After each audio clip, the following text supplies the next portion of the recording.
PSL की winning team आएगी, IPL की आएगी, उसकी एक अलग चैंपियंस लीग। वाह वाह। उस वकील ने सर तड़ी ये लगाई कि इस वक्त 500 वकील जो है ना पीटीआई का, वो बाहर तैयार खड़ा है कि आपके सुप्रीम कोर्ट के बाहर आके एहतजाज करेंगे हम। खान साहब ने कहा है कि जी वो अगर मेरी मुआवनत चाहिए तो फिर आप मुझे फिजिकली बुला लें अदालत में। तो मैंने कहा बना के फिर ए नहीं करना चाहिए ना कि तुसी बंद हो जाओ, मतलब वो बना के हमने उनसे ऊपर रहना था, फिर वो तो कर नहीं सकते। हमारे पास लंदन है, हमारे पास न्यूयॉर्क है, तो सुन के कितना अब्सर्ड लगता है कि एक बंदा अपनी मर्जी से वोट ही नहीं दे सकता। अस्सलाम वालेकुम, मुस्बित शो में बहुत बहुत खुश आमदीद। मैं हूं असद निजामी, मेरे साथ हैं अली आफ्ताब। शो को प्लीज लाइक और शेयर करें, चैनल सब्सक्राइब कीजिएगा। सर कैसे हैं? सर मैं आजकल ना मलगूबा सा बना होता हूँ मुस्बतनेस और मनफीनेस का, मिक्स सी फीलिंग्स हैं। मिक्स है सर। सर आप मतलब आप दरमियाने चल रही हैं, मतलब मिक्स, मुस्बत भी है मनफी भी है, लेकिन सर उसको हम एपिसोड के बाद सर पूछूंगा आपसे मैं सर कि फिर आपके आज खबरों के बाद आपका क्या फिर नजरिया क्या है? हाँ बिल्कुल ठीक है कि मतलब शो के बाद मुझे वो जो मनफीनेस में कमी आनी चाहिए। सर बिल्कुल आनी चाहिए सर, अगर हमें नहीं आ रही तो उनको कैसे आएगी सर? सर बाकी सर मैंने देखा है आज के दिन के सर मैं बड़ा हो गया हूँ। सर मेरे अंदर सब्र आ गया है, मेरे अंदर सर एक थॉट प्रोसेस आ गया है चीज़ों को डिसेमिनेट करने का और सिचुएशंस को डिफ्यूज करने का। वाह सर जी, सब्र के साथ हमेशा मैंने देखा है एक लफ्ज जरूर लगता होता है, बुर्दबारी। पता नहीं इसका क्या मतलब, लेकिन आपने अब से ऐड कर देना। सर मतलब ही ढूंढ लेंगे, लेकिन शायद सर हमसे जुड़ता हो सर बोला। तो सर आज के दिन सर मैं जा रहा था अपने बच्चे को लेने स्कूल से सर, तो सर मुझे एक सर लैंड क्रूजर वाले ने सर पहले टेक ओवर किया। तो वो तो आपको पता है सर, आप जब लैंड क्रूजर नजर आए तो हम तो आहिस्ता हो जाते हैं सर। उसके पीछे उनकी जो सर डाली थी सर, वो छोटी क्रोला थी सर। क्रूजर के तनाजर में तो छोटी गाड़ी है सर, तो क्रोला वाले के अंदर सर गार्ड शार्ड बैठे हुए थे। तो वो बड़ा ना सर मेरे साथ टचिंग करना चाह रहा था सर वो बंदा। वो तकरीबन मैं राइट लेन में जा रहा हूँ सर, वो यूं आ गया क्योंकि उसने साहब के पीछे जाना था। तो सर मैंने भी जरा हॉर्न दबाया कि यार गाड़ी ना मारो, जाओ। तो सर उसने शीशा नीचे करके सर मुझे इतना हाथ दिखा दिया कि यार आप रुक जाए, आप ऐसे करके रुक जाए, मतलब मियां साहब स्टाइल। और फिर केके भी पड़ी थी गाड़ी के अंदर। तो मैं सर नाराज हो गया यार कि मतलब ये क्या हो रहा है। तो इत्तेफाक से वो भी स्कूल ही जा रही थी गाड़ी सर, तो मुझे गाड़ी मिल गई। और सर मैंने हल्का सा, मतलब मैं गुस्से में था, बट मैंने हल्का सा नॉक किया और मुझे तब सर मेरा जो मैच्योरिटी लेवल किक इन किया कि यार तुम क्या कर रहे हो। तो मैंने कहा, मैंने बड़े प्यार से बात की कि इस तरह आप कर रहे थे सड़क पे। तो सर वो बंदा जो था वो कहता है सर देखिए हमें ऑर्डर है साहब से, यार तुमने मेरे ना टोई पे चढ़ के रहना है ताकि मुझे पे ना जो थ्रेट है सो कॉल्ड वो भी हो जाए। और दूसरा जो रिफ रैफ ऑन द, हम रिफ रैफ है ना सर, तो रिफ रैफ को तुमने ऐसे कर दे, शू कर दे सर। तो सर मुझे शू कर रहा था सर बेसिकली। फिर सर उसके बाद मुझे उस बंदे पे तरस आ गया, कहता है कि सर हम ये नहीं करेंगे तो सर हमारी नौकरी जाएगी। तो मैंने सर उस वक्त मैं बड़ा कुछ कर सकता था, मैं स्कूल में कंप्लेन कर सकता था, मैं उस बंदे के पास जाता, क्रूजर वाले भाई के पास या बहन जो भी थी, और उसको तो नहीं समझ आया। हाँ सर उसको नहीं समझ। सर मैंने कुछ भी नहीं किया, मैंने कहा चलें यार आपकी भी मजबूरी है, मैं भी जरा हो गया, नो प्रॉब्लम, तू आगे जा शेरा। सर ये करके सर मैं, और सर असल में बड़ापन की जो बात कर रहा हूँ मैच्योरिटी लेवल, सर अभी इधर आपसे बात करते हुए सीधा ख्याल है, ये जिस सेकंड में वहां से मुड़ा हूं मेरे जेहन पे ये बात ही नहीं रही। होता है ना बंदा एक दफा बात करने के बाद उसके जेहन पे खटकती रहती है और कहीं और निकल आती है। सर मैंने उसको अपने सिस्टम से यूं निकाल दिया सर। तो और सर मैं बस पसीने की तरफ बहा के उसको मैं सर आगे चल पड़ा। सर ये मैच्योरिटी है ना सर, ये बहुत बड़ी और रियलिटी चेक है कि बिल्कुल। और देखिए मतलब वही वाली बात कि वो लैंड क्रूजर वाले से बात करना तो बेसिकली उससे बहुत बेहतर है कि आप दीवार में बच जाओ जाके सीधा। बिल्कुल सर, क्योंकि वो नतीजा तो वही है। Yes sir. तो सर जबरदस्त, मैं आपको जो है ना इस पे खराज तहसीन पेश करता हूँ, वतन की हवाएं आपको सलाम करता हूं। सर वाह, सर वाह। और इसमें मैं साथ ऐड कर दूं सर कि वो जो मिक्स्ड फीलिंग्स है मेरी, खबरों के बारे में मेरी मिक्स्ड फीलिंग्स ही होता है, आपको पता है ज्यादातर। अब वो सर मोहम्मद हारिस जो है, आपको पता है मैं उसका बड़ा फैन हूँ सर। और वो आजकल टीम में नहीं है, लेकिन मेरे हमेशा से ख्याल होता है कि उसको होना चाहिए टीम में। सर उसने ब्याह खड़का लिया सर, बहुत मुबारक हो उसको सर। अच्छा मैं आपसे ये पूछा था कि क्या करना है sir, one more in the clan sir. वो अपनी मर्जी से आ रहा है सर, हमने कौन सी सर उसकी हमने अरेंजमेंट करा के दिया सर, खुद ही किया ना उन्होंने शादी। अब वो क्लैन में आ गए तो जरूरत खुद आप ही देख लेना क्या होता है। बिल्कुल ठीक है सर। अच्छा वो सर उसकी एक वीडियो देख के मैं थोड़ा सा दिल मेरा बैठ गया था। उसके कजन उसको मंजी पे उठा के ना तो करवा रहे थे जंपिंग, बर्थडे बम सर। तो वो सर मुझे था कि भाई वो एथलीट है, उधर को टूट जाना उधर। तो ये मेरे ख्याल में सर एथलीट्स को ना कजन्स के पास नहीं छोड़ना चाहिए। नहीं सर, नहीं सर, कजन समझ नहीं सकते क्योंकि सर एथलीट के इर्द गिर्द जब कजन्स आपसे मोहब्बत करना शुरू कर दे, इसका मतलब आप फिटनेस में हैं और वो नहीं है तो आपके साथ हैं। वो जैसे एंटोराज में टर्टल होता था बाकी सर मतलब जाहिर है उनको तो खैर मुबारक हो, मतलब उनकी जिंदगी में ना कोई तब्दीली नहीं आनी चाहिए शादी के बाद, क्योंकि वो पहले ही बड़ा तेज खेलते हैं तो मजीद अग्रेशन नहीं चाहिए। लेकिन अगर उनका अग्रेशन कम हो गया तो वो भी कौम का नुकसान। सिर्फ शादी में तो तेज नहीं खेलना चाहिए। नहीं, कमाल, मैं उनका बहुत बड़ा फैन हूँ कि वो जाके ना गेंदे नहीं जाया करते, जाके बस शुरू हो जाते हैं। हाँ सर, बाकी सर शादियों का आपने क्रिकेटर्स का जिक्र किया तो एक खबर तो नहीं सर, कुछ तस्वीरें और सर फैशन के ऊपर आपको पता है हम बड़ा अपने आप को समझते हैं, हम स्ट्रॉन्ग एक स्टांस रखते हैं, हम उसमें ओपिनियन नहीं रखते, हम एक स्टांस रखते हैं उसके ऊपर, और ओपिनियन और स्टांस में सर एक फर्क है। तो सर बाबर आजम साहब जो हैं वो एक शादी पे उनकी कुछ तस्वीरें, सर उन्होंने शहबाज शरीफ साहब से इंस्पायर होके एक रॉयल ब्लू या नेवी ब्लू किस्म का एक सफारी सूट जेबतन किया हुआ था और नीचे गुची बूट्स। तो मैं उनको कहना चाहूंगा कि अभी उनकी उम्र नहीं हुई ये इस किस्म की हरकतें करने के लिए। और सर वो फुल स्लीव वाला था, सर फर्ज करें वो हाफ स्लीव वाला सफारी सूट होता तो सर फिर क्या होता। और सर उसके ऊपर अमूमन तो वो बड़ी एक मजेदार किस्म की काम वाली जो वास्टें हैं वो भी बड़ी इन है, मैं उनके खिलाफ हूं बेसिकली, लेकिन वो भी नहीं थी सर, सवारी सूट सर उन्होंने नीट पहना हुआ था। तो सर ये अब शादियों की बात हो रही है तो मुझे थोड़े दिन पहले एक नई बात का पता लगा, हालांकि बात वैसे पुरानी है, पता मुझे अब लगा है कि ये जो होता है ना, मतलब ये जो हमारी 9 महीने वाली प्रेगनेंसी है, ये पहले ऐसे नहीं होता था। पहले जब इंसान जो है वो चारों पांवों पे था ना, मतलब ओके तो तब प्रेगनेंसी लंबी थी। इसीलिए तमाम ज्यादा आप जब जानवरों को देखते हैं ज्यादातर को, तो उनका जब बच्चा होता है तो वो कुछ घंटों में नहीं तो एक आधे दिन में वो चलना फिरना शुरू हो जाता है। जो इंसान का बच्चा है वो तो 10, 11, 12 महीने लगा देता है चलने में।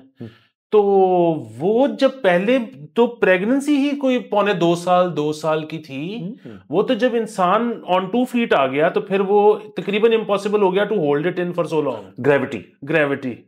और फिर जाहिर है वो जो इंसानी बच्चा होता है वो तो मतलब चलना फिरना तो एक तरफ, वो तो पहले 6 महीने शायद उसको खारिश हो रही हो तो वो भी नहीं कर सकता। तो फिर वही कोई टाइम होगा जब ये फैसला हुआ होगा कि अब तो नहीं दोनों हंटिंग गैदरिंग के लिए जा सकते, अब तो किसी एक ने साथ बच्चे के रहना है। फिर वही टाइम होगा जब सोचा गया होगा कि अच्छा अगर अब किसी एक ने साथ रहना है तो फिर ब्याह करो। सर हम बेसिकली एवोल्यूशन के खिलाफ हैं। से काम वहां खराब हुआ है सर बिल्कुल ये बात ठीक है सर। बच्चों का तो सर एक तो चले सर, एक तो डेफिनेटली ये भी वजह हो सकती है सर, दूसरा तो ये तो फैक्ट है, मतलब उसकी हरारी की किताबें हैं, एक दो हैं, मतलब होमो डेस वगैरह जो है उसके अंदर भी वो इसको बड़े अच्छी तरह एक्सप्लेन करते हैं कि ये जब कबायली एक निज़ाम होता था तो उसके अंदर लैंड जिसकी भी होती थी वो जब मतलब फौत हो जाता था बंदा, तो कोई भी गांव का बंदा उस पर कब्जा कर लेता था कि यार अब से मैं ये लैंड ओन करूंगा और मैं इसके अंदर खेती बाड़ी करूंगा और मैं अपने लिए प्रोवाइड करूं, जो भी उसकी वो किताब बड़ी अच्छी हो पढ़नी हो पढ़ लें। तो उसके अंदर वो कहते हैं कि भाई ये शादी का कॉन्सेप्ट ये था कि बच्चे बुच्चे तो सब हो जाते होते थे सबके, मतलब, लेकिन ये नहीं पता था तो मेरा वाला कौन सा है। तो in the interest of transferable land आपने फिर शादी की कि यार अब क्योंकि मेरी शादी हो गई है तो मेरी इसी से बच्ची हैं, मेरे यही बच्चे हैं, और मैं जब जाऊंगा तो इनहेरिटेंस का सारा कानून इसलिए बना कि यार मेरे ही बच्चे को औलाद को मिलना चाहिए क्योंकि वो अब तो कंफर्म हो गया वो मेरा है। तो यहां भी काम खराब हुआ सर। जब शादी के पहले तो सर आप तकरीबन समझिए कि सब जो थे ना वो माँ पापा थे, सब बच्चों के बच्चे किसी घर के नहीं होते थे, बच्चे गांव के होते थे।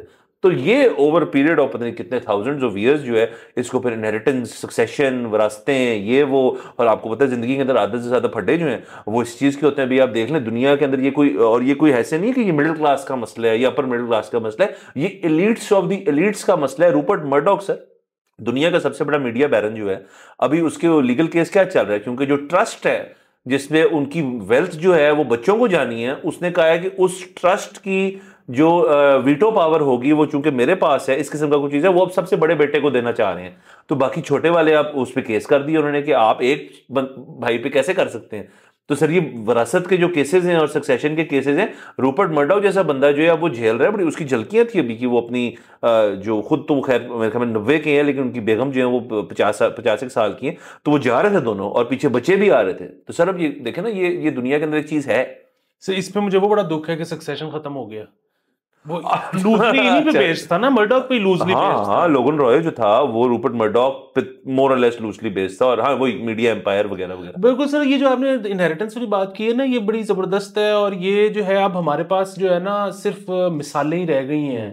मुहावरे ही रह गए हैं कि बच्चे तो सांझे होते हैं, वरना सांझे सुंझे अब नहीं होते।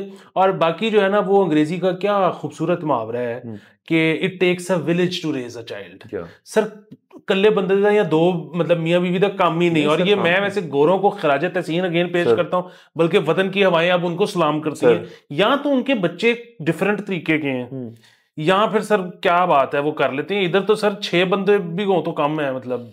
हाँ सर, वो मतलब वन पेरेंट नो पेरेंट, हर लिहाज से बच्चे जो है वहां पे सर, असल में वो सर उनका एक हुकूमती निज़ाम भी जो है ना, मतलब उनकी जो मतलब अगेन अमेरिका के ऊपर तनकीद भी होती है, उनका जो फॉस्टर केयर सिस्टम है, उनका जो चाइल्ड प्रोटेक्शन वाला इदारा है, उसके अंदर इतना ओवरलोडेड है, उतना ओवर क्राउडेड है कि उसके अंदर बच्चा जो है वो मुंह में निकलता है तो 99% या 95% वो गलत तरह रेज होके मतलब गलत कामों में लगता है। लेकिन एक खास परसेंटेज ये भी है जो बच्चे उनके अच्छे निकलते हैं उसके अंदर से, उनके सिस्टम में से। तो सर फ्लॉज है, बट ये है कि वहां पे क्योंकि ये इदारे हैं मौजूद, तो वो पाल पुल लेते हैं सर। आपके नो पेरेंट्स भी हो तो आप पल जाते हैं, आपके वन सिंगल पेरेंट हो उसकी भी सहूलतें हैं वहां पे। तो सर वहां पे असल में सर बड़ी अच्छी मजहब जो माशरे होते हैं उसके अंदर यही कहा जाता है कि आप बहुत बुजुर्ग हो जाएं तो आपको मरने नहीं देते, आपका ख्याल रखते हैं, आपको जिंदा रखते हैं जब तक रख सकता है पब्लिक सिस्टम जो है। और जब आप बहुत ही छोटे हो तो आपकी परवरिश भी कर जाते हैं वो। तो सर ये एक बैलेंस है ना वहां पे जिसका हम तसव्वुर भी नहीं कर सकते। ये बात बिल्कुल ठीक है। और इससे पहले कि आपको दूसरी किस्म की खबरों पे जाएं, क्योंकि शुरू ये हारिस से हुई थी, तो क्रिकेट की हम बात कर लें कि राणा फहीम स्टोक्स की कप्तानी में 1 से 3 नवंबर हांगकांग सिक्सेस के लिए जा रही है team. Oh very nice sir. हाँ, तो ये हांगकांग सिक्सेस मुझे बड़े पसंद है। मुझे याद है वो वसीम अकरम दौर में ये शुरू हुए थे। जी हाँ, जी हाँ, सीम भाई जाते होते थे, बड़ा मजा आता था। छोटा ग्राउंड, लेग और ऑफ की बाउंड्री बहुत छोटी, स्ट्रेट जरा लंबा, 6 ओवर। वाह, तो इंटरेस्टिंग। तो ये दिखाया जाएगा सर? ये सर कहीं ना कहीं तो शायद सर देखेंगे हम, सर फॉलो करेंगे इसको। क्रिकेट की बात हो रही है तो सर वो भी रिटायरमेंट इख्तियार कर ली उन्होंने, अब्दुल कादिर साहब के जो उस्मान कादिर ने। और सर ये रिटायरमेंट की जो एक वेव चल पड़ी है, यूसुफ सॉरी मोहम्मद यूसुफ से शुरू होके बाबर आजम हो गए और अब ये कादिर साहब जो। हाँ जी, ये तो खैर अभी ये तो मतलब इनकी तो एज ज्यादा नहीं है। ये मेरे ख्याल में बाबर के एज फेलो हैं मेरे ख्याल में। I don't know for sure. कोई मेरे ख्याल में इनको होगा कि इनको लग रहा होगा कि पाकिस्तानी टीम में आना मुश्किल है। और ये खेलते रहते लेग स्पिनर। हाँ, लेग स्पिनर है। और शायद जो है इनको भी एनओसी वगैरह चाहिए हो। मुझे तो ये भी नहीं पता कि ये सेंट्रल कॉन्ट्रैक्ट का हिस्सा है या नहीं है। और ये कि अगर कोई सेंट्रल कॉन्ट्रैक्ट का हिस्सा ना हो तो उसको एनओसी चाहिए होता है या नहीं लीग खेलने के लिए। तो ये दोनों हम चीजें चेक कर लेते हैं। तो अगर तो चाहिए होता तो शायद उन्होंने कहा होगा यार अब जो थोड़ा टाइम रह गया जरा मैं लीग लूंगा। तो हाँ सर, मेरा अपना ख्याल है कि जिस किस्म की यहाँ पे एक सेंटिमेंट बन गया हमारी क्रिकेट बोर्ड का, अगर आप सेंट्रल कॉन्ट्रैक्ट में ना भी हो तो इन्होंने सर बीच में अफसर को डालनी है बात कि यार ये बंदा ना कभी भी शायद हमें जरूरत पड़ जाए इसकी, तो हम इसको रखें यहीं पे हमारे पास। और वैसे भी पैदा तो यहाँ हुआ था ना, तो रगड़ा तो देना है। मतलब वीजों में सर मस्टर्ड डाल दें। मतलब सोचिए सर, एक ब्यूरोक्रेट जो है, ये कोई हांगकांग जो जैसे आप कह रहे हैं, या फर्ज करें आपका कैरिबियन में कोई मैच है, तो वो जो जिसने वीजा लगाना उसको फोन कर दिया है, बंदा नहीं ठीक है, वीजा नहीं सर। ये बड़ा प्लॉजिबल लगता है मुझे आजकल सर, क्योंकि इन सबके दिमाग खराब हो गए सर। हाँ ये अच्छा, वैसे इनका ये भी अब जो है ना, मतलब खैर उसके लिए इनको रिटायरमेंट लेने की तो जरूरत नहीं थी, लेकिन अब मैं ये सोच रहा हूँ कि अमेरिका जिस तरह से आ रहा है क्रिकेट के अंदर, और लीग शुरू हो गई सर, लीग शुरू हो रही है वहां पे। उसके अलावा ओलंपिक्स अब अगली दफा अमेरिका में है, उसमें भी अमेरिका ने, और उसमें क्रिकेट भी है, लटरम पटरम चीजें। तो अब जिस तरह वो ऑलरेडी आपके मोहम्मद आसिफ अमेरिका में है, वो भी कोई कोचिंग कर रहे हैं किसी लेवल पे। तो अब यहाँ से बहुत ज्यादा कोचेस भी जाएंगे अमेरिका के अंदर इसको एक स्पोर्ट एस्टैब्लिश करने के लिए। देखिए सर, अमेरिका में ये बड़ी आसानी से स्पोर्ट एस्टैब्लिश हो सकती है, क्योंकि देखिए वहां पे बेसबॉल जो है वो एक बहुत मतलब हिस्टोरिक स्पोर्ट है उनकी, मतलब इतने सालों से खेली जा रही है, और उसकी फैन फॉलोइंग जो है वो तो अनमैच्ड है। मतलब एनएफएल हो जाए, एनबीए हो जाए, और मतलब मेजर लीग एमएलबी हो जाए जो उनकी बेसबॉल की लीग है सर, ये बहुत बड़ी चीज़ है। और ये इंटरनेशनल फ्रेंचाइजीज है, ये कोई मतलब ये नहीं कि अमेरिका के अंदर सिर्फ खेली जाती हैं। तो सर ये बेसबॉल से बड़ी सिमिलैरिटीज हैं क्रिकेट की भी, लेकिन बेसबॉल की फर्क कहते हैं कि एक रिफाइंड वर्जन है क्रिकेट, मतलब डिफरेंट स्पोर्ट्स, बट देखें बॉल भी है मोरलेस सेम शेप की है, उसका स्ट्रक्चर जो है वो भी जरा सेम है। फेंकते वो भी 90 पे ऊपर है, यहाँ पे भी 90 पे फेंकी जा रही है। आपने भी कोशिश तो करनी है कि बॉल को मतलब दूर से दूर फेंक दें, जैसे हम यहाँ टिप करते हैं वो वहां मतलब एक बेस पे फेंक देते हैं। रनिंग थोड़ी डिफरेंट है, but again America can get behind this sport. मेरा पॉइंट ये, क्योंकि उनको सिमिलैरिटीज नजर आ जाएंगी, और सर उनको लीग फॉर्मेट में खेलने का उनको अगर समझ आ जाए कि यार 10 ओवर का मैच, 20 ओवर का मैच तो बड़ी पायदार चीज हो सकती है उनके मुल्क में ये। हाँ जी बिल्कुल। एक तो ये है कि क्योंकि अभी शाहरुख खान और दीगर जो फ्रेंचाइज ओनर्स हैं इन्होंने वहां पे खरीद तो ली नहीं है, तो अब अगर वहां पे शुरू हो ही रही है और वहां पे अगर देसी कम्युनिटी इतनी ज्यादा है उधर, तो वहां पे मतलब टीम्स बनाना तो काम ही कोई नहीं है। और इंटरेस्ट तो है, इंटरेस्ट है इवेंचुअली। वैसे भी फुटबॉल मॉडल होना है कि जी सबकी अपनी अपनी लीग होगी, फिर उसके बाद एक चैंपियंस कप हुआ करेगा जिसमें लीग ही विनर आया करेंगे। तो यानी कि पीएसएल आ रहा है, आईपीएल आ रहा है और वो आ रहा है, सर ये हो जाए ना किसी दिन तो मजा ही आ जाए। तो ये होना है सर, पीएसएल की विनिंग टीम आएगी, आईपीएल की आएगी, उसकी एक अलग चैंपियंस लीग होगी। अच्छा, तो ये सारा कुछ तो हो ही जाएगा। उसके अलावा ये सर बेसबॉल जो है ना, मतलब जाहिर है जितने ज्यादा रूल्स क्रिकेट के हैं ना, मेरे ख्याल में उतने रूल किसी और स्पोर्ट के हैं ही नहीं। तो क्रिकेट तो बड़ी एक यूनिक चीज है, बट अदरवाइज जो है वो जितनी आसान देखने में लगती है ना, बेसबॉल है नहीं। नहीं सर बिल्कुल। मैंने सर कोशिश की थी और बहुत मुश्किल। एक तो गोल बल्ला जो है ना वो समझ में नहीं आता, दूसरा ये है कि सर वो तो मतलब जाहिर टाइम मेरे से मिडल तो हुआ कोई नहीं, वो फिरता है हाथ में और चंगी परी लास्ट डाल के जाता है। सर लास्ट भी डालते हैं। दूसरा देखें जो होम रन है ना उनका, जो बेसिक चीज होम रन भी एक उनका ये नहीं कि कहीं भी मार दो, वो एक वी ही में वो एक एरिया है जिसमें आपने मारना है। बिल्कुल यूं वी है, इधर उधर कुछ भी नहीं। हाँ sir it's a good sport. और प्लस देखिए उसके अंदर ये भी है कि ये क्रिकेट के अंदर कभी इंट्रोड्यूस नहीं है। वो कहते हैं नंगे हाथों से कैच पकड़ो बॉल का, उनको तो लेदर के जो मिट्स होते हैं, जो ग्लव्स होते हैं वो दिए होते हैं। लेकिन सर उसके अंदर कभी आप यूट्यूब पे किसी ने चेक करने हैं तो all time best baseball catches जरा आप देखें सर, वो क्या कमाल कमाल किस्म के कैच पकड़ते हैं यार। वो एक अदद तो मैंने बहुत सारे इनफैक्ट वो देखे हैं कि जब उनकी जो फील्ड जहाँ खत्म होती है और उसके पीछे जो उनके स्टैंड्स हैं उधर तक हाथ जा रहा होता है, छाल मार के पीछे से बॉल बंदा बाहर लाता है। Sir very interesting sport. तो सर भारत सर ये अपडेट्स होगी सर कुछ क्रिकेट की, और ये सारी मुस्बत ही थी सर, सारी मुस्बत थी। तो सर आगे चलते हैं। सर सुप्रीम कोर्ट की तरफ जाना पड़ेगा, वहां पे बड़ी चीजें हो रही हैं। कल के दिन काजी फैज़ ईसा साहब और पीटीआई के जो वकील हैं उनकी आपस में अनबन सी हो गई, थोड़े मसले मसाइल हो गए, कोई केसेस के ऊपर गुफ्तगू हो रही थी, लेकिन वो चले वो तो छोड़ दें जो उसकी टेक्निकलिटी। बेसिकली वकील ने तड़ी लगा दी सुप्रीम कोर्ट के चीफ जस्टिस को कि यार आप ये जो कर रहे हैं ना, जो आपका जो ये बेंच तश्कील हुआ है ये गलत एक तरीके से हुआ है तश्कील, तो इस वजह से कि आप इसको चेंज करें। फिर उनकी बहस हुई और उसके बाद उस वकील ने सिर्फ तड़ी ये लगाई कि इस वक्त 500 वकील जो है ना पीटीआई का, वो बाहर तैयार खड़ा है कि आपके सुप्रीम कोर्ट के बाहर आके एहतजाज करेंगे हम। तो वो कई ने कहा यार मुझे तो तड़ियां ना लगा।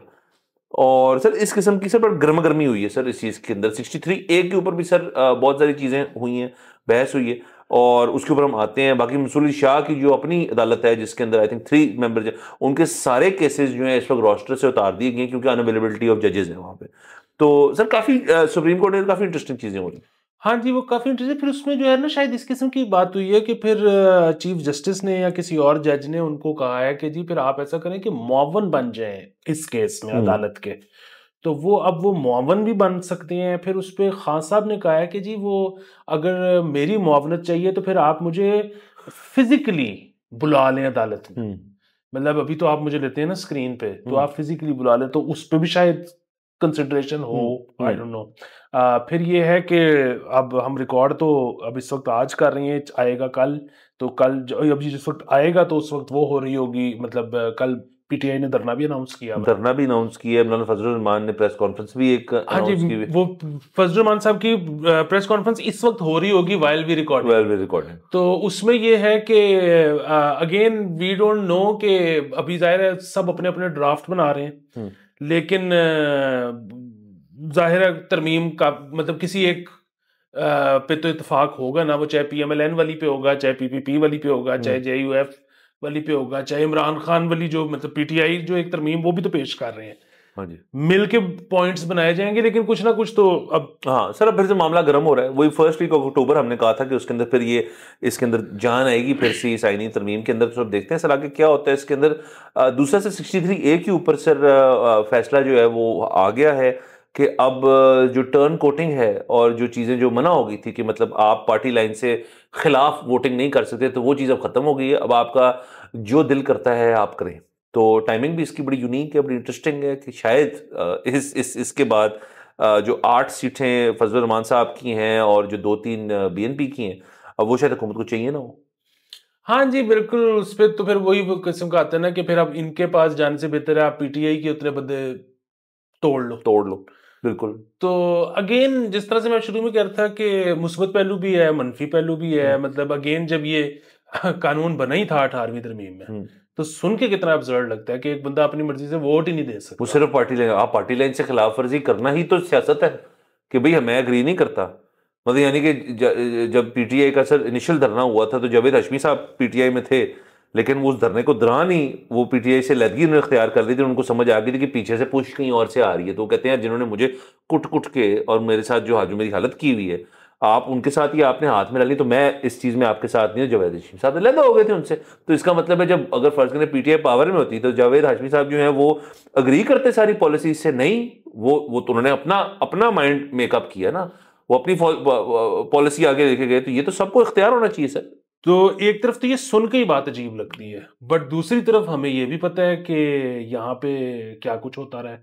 मतलब क्या कुछ होता रहा है को छोड़ें, अब क्या हो रहा है। मतलब अगर ये आज ये तरमीम की जा रही है तो अगेन बात तो ठीक है ये, लेकिन अगर आज की जा रही है तो इसके पीछे मकसद क्या है? यही है ना। मतलब अगेन देख के तो यही लगता है कि जी पीटीआई के बंदे तोड़ना है। तो मतलब फिर वही बात है कि अब इस मुल्क में ना इतना कुछ हो चुका है, अब ना आपको हर चीज ग्रे नजर आती है। अब यहाँ पे ब्लैक और व्हाइट नहीं है मतलब सर। सर देखिए इसके अंदर सर आसान चीज तो ये थी ना कि आप उस मसले को हल करें जिसकी वजह से टर्न कोटिंग होती है। क्योंकि यहाँ पे तो इफेक्टिवली जो फ्लोर क्रॉसिंग जिसे कहती है, वोटिंग अगेंस्ट पार्टी लाइंस कह लें उसको, वो होती किस वजह से? वो होती एक मैनिपुलेटिव टैक्टिक के जरिए कि भाई हमें वोट्स चाहिए और आप जो है ना आप एक काम करें, कर दें हमारे लिए। हाँ, अपने जमीर की वजह से कोई किसी ने किया हो, आज तक उसका मुझे नहीं पता, बट जरूर किसी ने तब भी किया होगा। बट ज्यादातर इसके ऊपर एक सवालिया निशान यही होता है कि यार आप इन्फ्लुएंस थे इसलिए आपने पार्टी के खिलाफ या पैसे पकड़ के कर या लिए, पैसे पकड़ लिए, कुछ भी करके कर लिए। तो उस मसले को हल करें ना कि ये सोच जो है यही जेहन से निकल जाए कि नहीं यार उस बंदे ने अपना जमीर वोट की है, और वो पार्टी लाइन के खिलाफ हो या साथ हो वो एक अलग बात है। तो ये मसला हल हो जाए। ये 63A की जरूरत ही ना पड़ती, बट उन्होंने 18वीं तो डाल दिया। तो उनको भी पता था कि यार ऐते होना है हमेशा कम। हाँ ये जो है ना समझते मुझे ना उस सलाउद्दीन की एक और बड़ी बात अच्छी लगी। हम कल परसों भी उसका जिक्र कर रहे थे। और मतलब अगेन ये तो हमें नजर आ रहा है कि जब आया था गलत कानून था, लेकिन वो चार्टर ऑफ इकोनॉमी के बाद हुआ था। बहुत एक लंबी कुछ अरसे पहले मार्शल लॉ गुजारा हुआ था।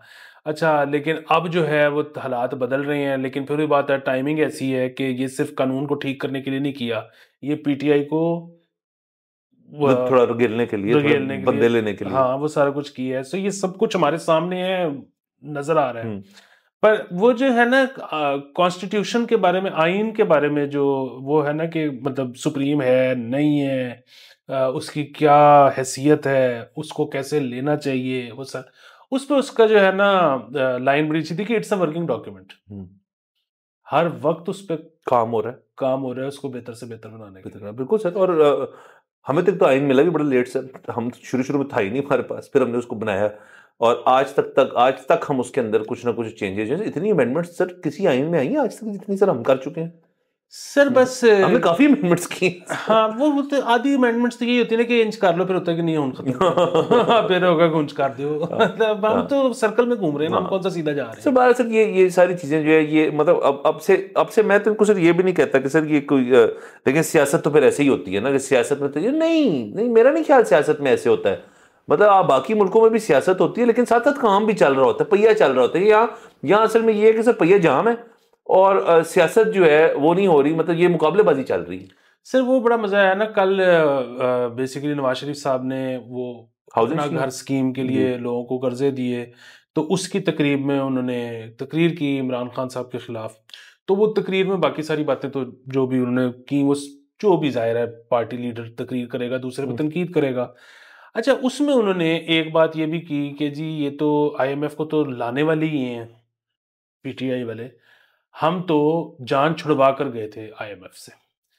अच्छा, अब बात यह है कि अगर तो ये सियासी नारा हो ना तो कोई मसला नहीं, अगर मियाँ साहब ने झूठ बोला हो ना तो कोई मसला नहीं, तमाम सियासतदान बोलते हैं, तमाम पार्टियां सियासी नारे मारती, वो कोई ऐसा। जो मुझे डर है ना वो ये है कि मियाँ साहब हो सकता है एक्चुअली बिलीव करते हो इस बात कि हम ठीक कर गए थे, कि हम ठीक कर गए थे, 2018 में IMF के पास जाने की जरूरत ही नहीं थी। अब क्योंकि एक बंदा अगर ये सोचना शुरू कर दे, आप उसका क्या बिगाड़ सकते हो? मतलब फिर भी बात है ये, मतलब Nawaz Sharif and Ishaq Dar actually thought they had a plan. अब इसका क्या कर सकते हैं? इसका कुछ नहीं कर सकते, लेकिन सर आप इसके लिए एक ऐड कर लेना इस चीज में, इसहाक डार साहब और नवाज शरीफ। असद उमर आल्सो थॉट कि मैं IMF जाने की जरूरत नहीं है सर, तो ये सर। लेकिन असद उमर के डिफेंस में ना, Asad Umar shared his plan with us. उसने कहा मैं स्ट्रिंग्स के गाने सुन के करूंगा, ठीक है? अब आपको नहीं पसंद, ये एक अलग इशू है, लेकिन नवाज शरीफ और इसहाक डार ने हमें कभी प्लान भी नहीं दिया। हाँ, बस आपको क्या पता सर, रात को नवाज शरीफ साहब जो हैं, जब उन्होंने कोई रहनुमाई लेनी है और अपना प्लान बनाया तो वो कुछ और लगा लेते हो सर, वो तो मुझे पता लगा लेते हो सर, वहां से कुछ डीप थॉट के अंदर करके वो कुछ कर लेते हैं, और कोने में सागटा साहब बैठे हैं वो तो ये लेकिन हमारे साथ वो शेयर करते हैं। हाँ, नहीं किया उन्होंने, तो ऐसे तो मैं विजन शेयर किया था हमसे कि मैं स्ट्रिंग्स के गाने सुन के फिर मैं लाया अमल जो है वो तय करता हूँ, और उससे कुछ हो नहीं पाया सर। इसमें स्ट्रिंग्स की गलती नहीं है, स्ट्रिंग्स को हमें बीच में रगड़ा जाता है, हम बहुत बड़े फैंस हैं बिलाल मसूद के, फैसल कपाड़ी के, वो जबरदस्त लोग हैं और हम स्ट्रिंग्स के फैंस हैं, लेकिन उनको इस तरह यूज करना ये भी गलत है सर। ये सर गलत है सर। आगे चलते हैं प्लीज। सर PIA के बारे में सर फिर से बात करनी पड़ेगी सर। PIA ने 13 अक्टूबर तक अपनी टर्की की जो फ्लाइट है, आपकी जो डायरेक्ट फ्लाइट है PIA लाहौर इस्तांबुल जो है, और आई थिंक और शहरों से भी जाती है, उसको बंद करने का फैसला कर दिया, क्योंकि वो बेसिकली कह ये रहे हैं कि उसके ऊपर वॉल्यूम को आ नहीं रहा खासा।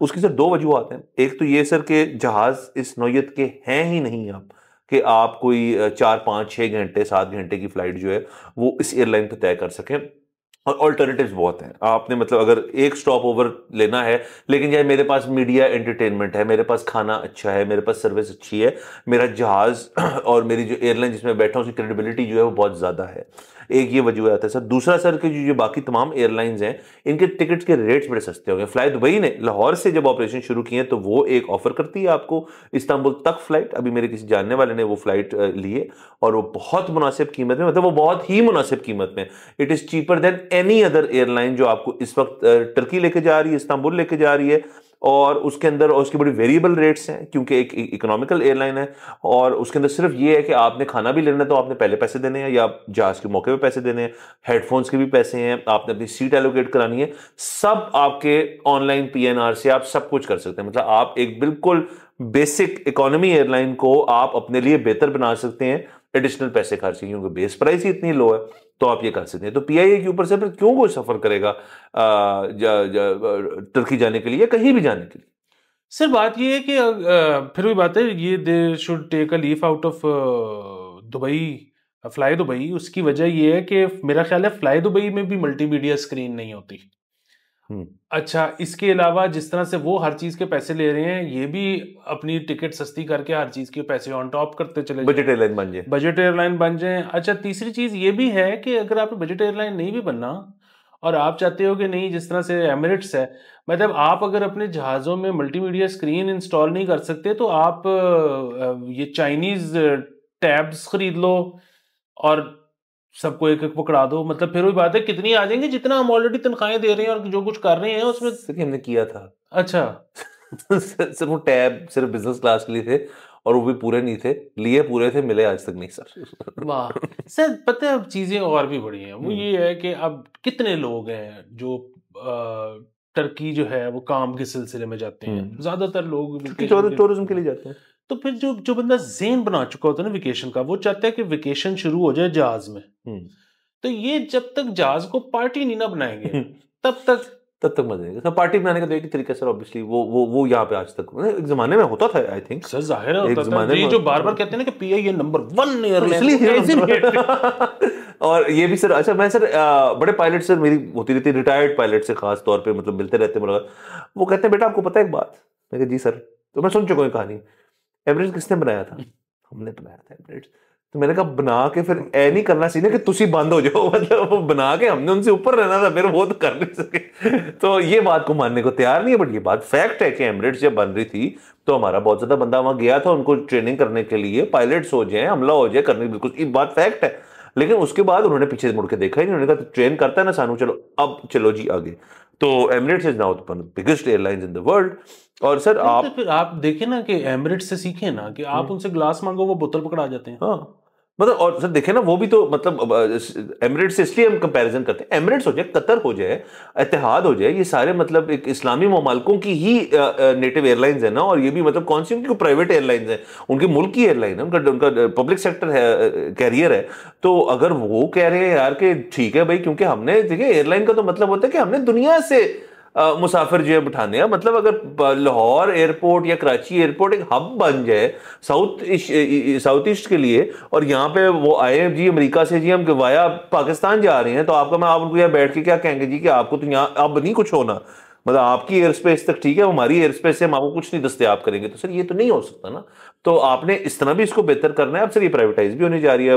फॉरेन मिनिस्टर साहब का कल का परसों का बयान है कि हम इसको इसी साल के अंदर पीआईए जो है वो प्राइवेटाइज हो जाएगी। सर अगर ये माहौलियात पूरे कर देना और बस सेफ्टी सिक्योरिटी सही हो, और नए जहाज लाएं सर, नए जहाज जब लाएंगे तो उसमें तो सारा कुछ होगा ही, बस ये अपना जरा पार्टी मॉल ऑन कर दें, लोग बहुत लेंगे फ्लाइट। उसकी एक वजह है सर, उसकी वजह ये है कि बच्चों वाले जो है ना लोग, वो पसंद करते हैं डायरेक्ट फ्लाइट। वो कहते हैं कि यार बीच में उतर के गेट ढूंढो, दौड़े लगाओ, और स्ट्रोलर नहीं होगा आपके पास, स्ट्रोलर आप चेक कराते हैं डेस्टिनेशन तक, बीच में उतरे हैं गोदियों में पकड़े हुए, बच्चे भारी हो जाते हैं सर एक वक्त के बाद सर। तो ये जो है ना डायरेक्ट फ्लाइट बुजुर्गों को सूट करती है, डायरेक्ट फ्लाइट बहुत लोगों को सूट करती है। सर हमारे रूट से बड़े अच्छे हैं सर, हमारे पास टोरंटो का रूट होता था, हमारे पास लंदन है, हमारे पास न्यूयॉर्क है सर, टोरंटो है, आपके पास एलए भी शायद होता था एक जमाने में। उसके बाद आप यूरोप चले जाएं तो हमारे पास बहुत रूट्स हैं, कोपेनहेगन है आपके पास जर्मनी है। मतलब ये रूट्स जो है ये बहुत वैल्यूएबल है, लेकिन वो रूट्स बंद पड़े हैं। उनको बहाल करने के लिए आपको अपनी डिग्रियां ठीक करनी पड़ेंगी, अपने प्लेन्स ठीक करने पड़ेंगे, अपने आप को सर अब मुकाबले में लाना पड़ेगा बाकी एयरलाइंस के साथ। तो ये अगर आप नहीं करना चाहते तो फिर इसको प्राइवेटाइज भी ना करें, फिर ऐसे चलने दें। जो आपके पास साढ़े चार जहाज पड़े, आपके पास साढ़े चार जहाज है ना सर हमारे पास, वो उन पे बैठ के इसी तरह कराची घूमते रहे, और दैट इज इट। मैंने तो अब अक्सर कराची वाला भी बाहर का जहाज देखा है, वेटलीज वाले जो होते हैं सर, बिल्कुल वो बेसिकली कोई लाहौर मेरे ख्याल में फ्लाइट उतारने आता है तो उसको कहते हैं कि कराची दा नहीं होते हैं। सर बारह सर ये सर आज की सर हमारी खबरें नहीं, और अगले एपिसोड में इंशाल्लाह फिर से मुलाकात होगी। आज की इजाजत दीजिएगा, खुदा हाफिज़।